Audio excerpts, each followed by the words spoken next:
आज के समय हर इंसान अपने विवाह को लेकर बहुत परेशान है। चाहे जिसकी शादी होगी है वह भी परेशान है और जिसकी शादी नहीं हुई वह भी बहुत परेशान है।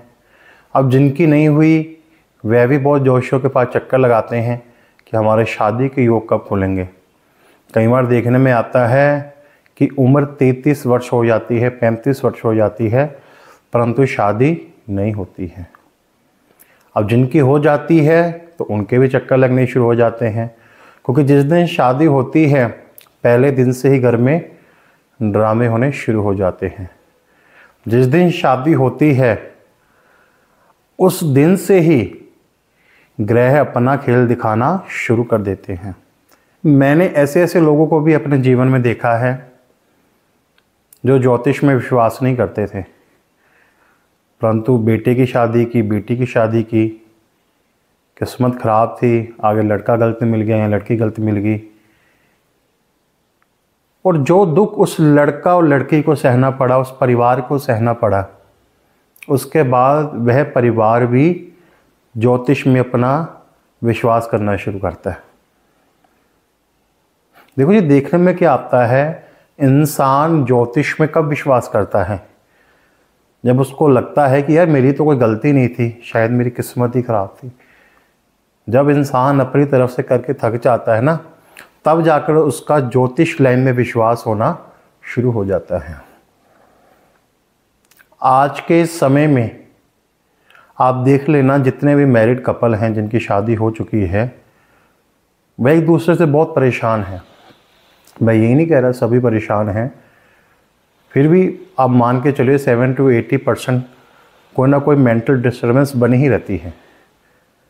यहाँ तक कि ऐसी शादियाँ भी देखी है जहाँ पर पति पत्नी एक दूसरे को देखकर तक भी खुश नहीं है, क्योंकि उनके ग्रह ही नहीं मैच कर रहे हैं। टेवा मिलाया नहीं, शादी कर दी। एक मांगलिक है, एक नॉन मांगलिक है, एक के ग्रह कुछ हैं, एक के ग्रह कुछ हैं, गुंडी मिल रही, शादी कर दी। अब शादी कर दी, अब शादी के बाद जब ग्रहों का असर दिखता है फिर जोशियों के पास जाना शुरू कर देते हैं। कोई कहता है ये कर लो, कोई कहता है ये कर लो, कोई कहता है ये कर लो। एक मान के चलिए, एक माता पिता जो अपने बच्चों को जन्म देते हैं, पढ़ाते हैं, लिखाते हैं, उनमें पैसा इन्वेस्ट करते हैं, उनको बड़ा करते हैं, उसके बाद उनकी शादी करते हैं, शादी में भी यहाँ तक कि पैसा लगाते हैं और वह अपनी ओर से पूरी कोशिश करते हैं, चाहे वह कोई लड़का ढूंढ रहे हैं, चाहे लड़की के लिए लड़का ढूंढ रहे हैं, चाहे लड़के के लिए लड़की ढूंढ रहे हैं, कि हमारे बच्चे की शादी गलत घर में ना हो।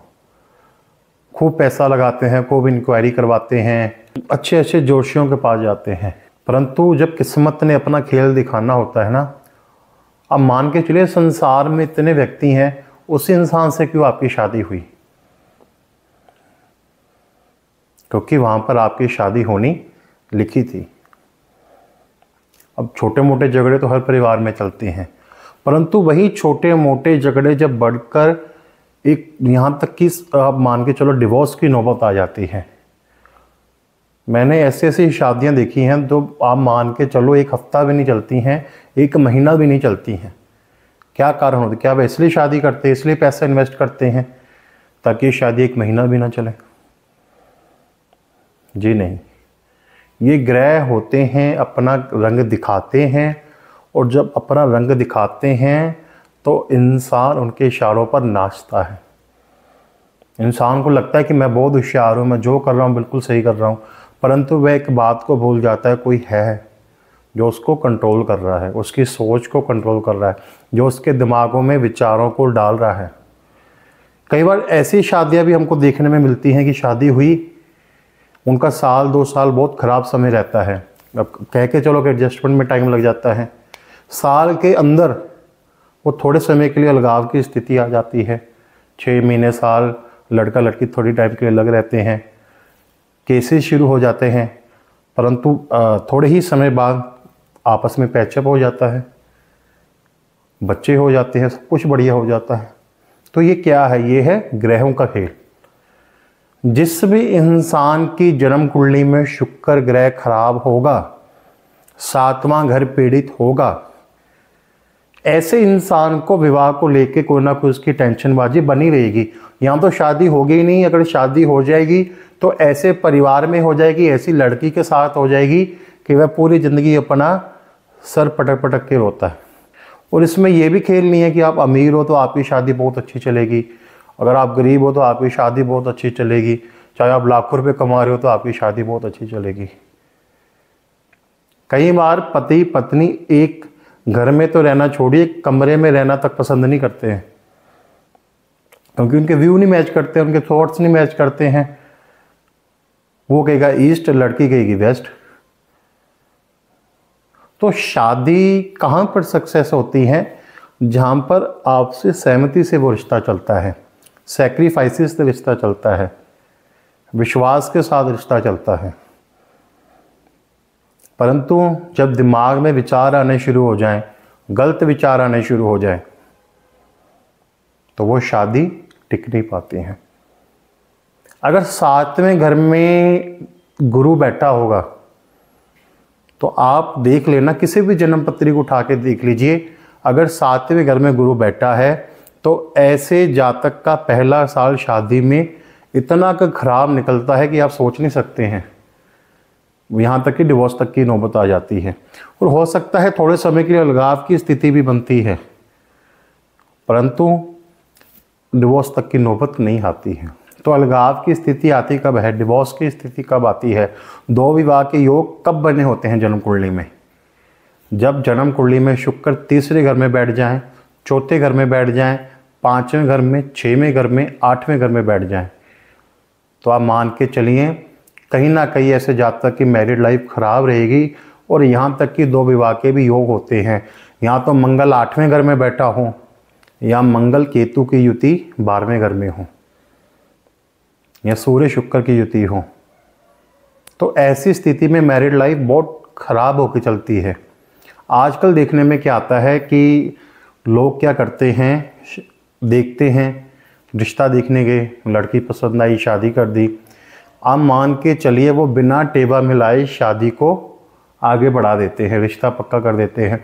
और मान के चलिए चलो कोइंसिडेंस, क्या पता वो टेबा मिल भी रहा हो, नई प्रॉब्लम आती है, तो लोग देखा देखी एक दूसरे को कॉपी करते हैं, चलो उन्होंने कौन सा टेबा मिलाया था, हम भी ऐसे कर लेते हैं। परंतु क्या होता है, अगर टेबा ना मिल रहा हो, गुण ना मिल रहे हों, कोई ना कोई कंडीशन ऐसी हो, तो इसमें क्या होता है, परिवार में जिस दिन से रिश्ता पक्का होता है, अभी शादी भी नहीं हुई, जिस दिन से रिश्ता पक्का होता है उस दिन से घर में कोई ना कोई दिक्कत आनी शुरू हो जाती है। परिवार में किसी न किसी पे मित्य तुल्य कष्ट आ जाता है, बिजनेस डाउन हो जाता है, लड़का या लड़की दोनों की हेल्थ में प्रॉब्लम आनी शुरू हो जाती है। परंतु हमें क्या है, जब तक हमको कोई लॉस नहीं होगा, जब तक हमको कोई बिजनेस में लॉस नहीं होगा, कोई हेल्थ से रिलेटेड लॉस नहीं होगा, कोई पारिवारिक मेंबर से रिलेटेड लॉस नहीं होगा, तब तक हम इन चीज़ों में विश्वास नहीं करते हैं।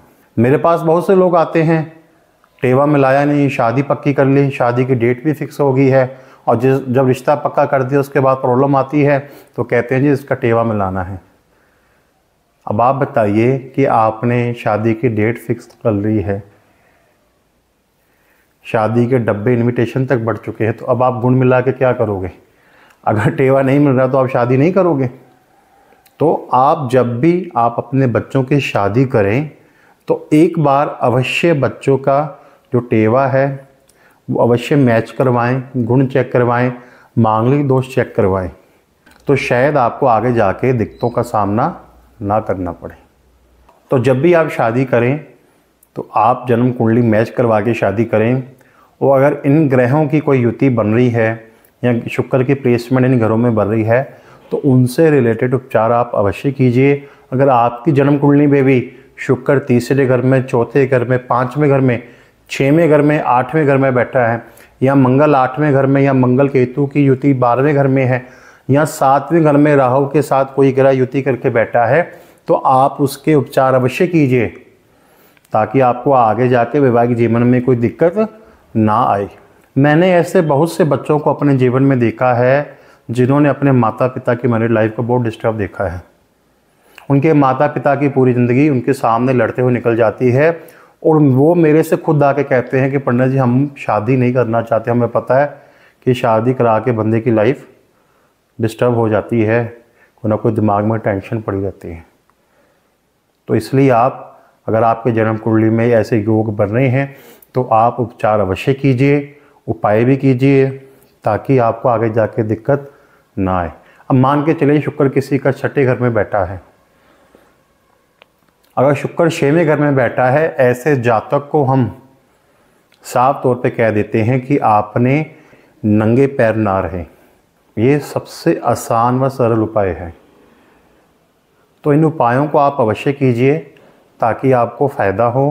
अगर आपके जीवन में विवाह से संबंधित कोई दिक्कत आ रही है तो आप भी किसी अच्छे ज्योतिषी के पास जाइए, उनसे परामर्श लीजिए और उनसे विचार विमर्श कीजिए। यहाँ अगर आपकी जन्म कुंडली में कोई ऐसा ग्रह बैठा है जो आपके वैवाहिक जीवन को खराब कर रहा है या आपके विवाह में देरी कर रहा है, सो उससे रिलेटेड आप उपाय अवश्य कीजिए ताकि आपका अवश्य फ़ायदा हो।